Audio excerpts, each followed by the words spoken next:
Bonjour à vous et bienvenue à cette formation intitulée Initiation à la statistique descriptive et inférentielle dans R. Cette formation est destinée à toute personne débutante en programmation avec le langage R.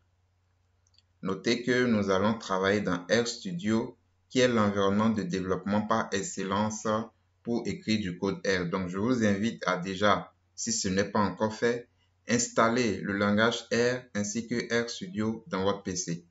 Vous trouverez dans la description de cette vidéo le lien de l'un de mes articles qui vous permettra d'installer R et RStudio sur votre PC.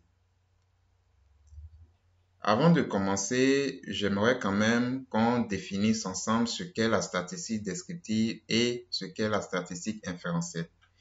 La statistique descriptive permet de dégager les propriétés essentielles telles que la moyenne, le maximum, le minimum, le mode, etc.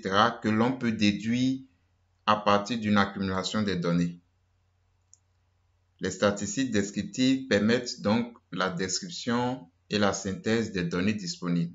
À ce niveau, il s'agit juste d'une étude synthétique, une étude de description. La statistique inférentielle, quant à elle, utilise les données disponibles, c'est-à-dire les échantillons, pour tirer des conclusions sur une population beaucoup plus large. La statistique inférentielle permet donc de faire la passerelle entre le monde réel, donc notre monde d'observation, et un monde beaucoup plus théorique, le monde des probabilités. L'inférence statistique concerne un raisonnement probabiliste qui nous permet de décrire l'incertitude. Comme exemple, supposez que vous êtes dans une institution de sondage qui fait une étude sur le poids des habitants de la ville de Paris et vous aimeriez généraliser les conclusions de cette étude sur Paris à la France entière. Pour ce faire, vous allez devoir appliquer des méthodes de statistique inférentielle telles que les tests statistiques. Nous en verrons quelques-uns au cours de cette formation pour pouvoir faire votre généralisation. Mais pour cette généralisation, il ne s'agira pas de faire des conclusions absolues sur toute la France. Il s'agira plutôt d'utiliser des thèmes probabilistes pour faire vos conclusions.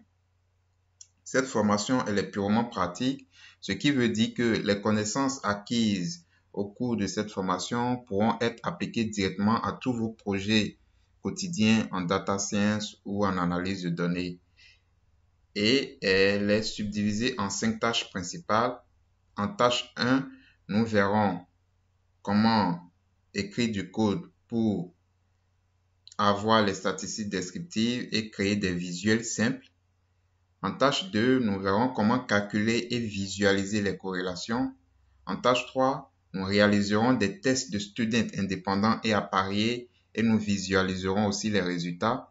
En tâche 4, nous réaliserons une analyse unidirectionnelle de la variance, ce qu'on appelle ANOVA en anglais.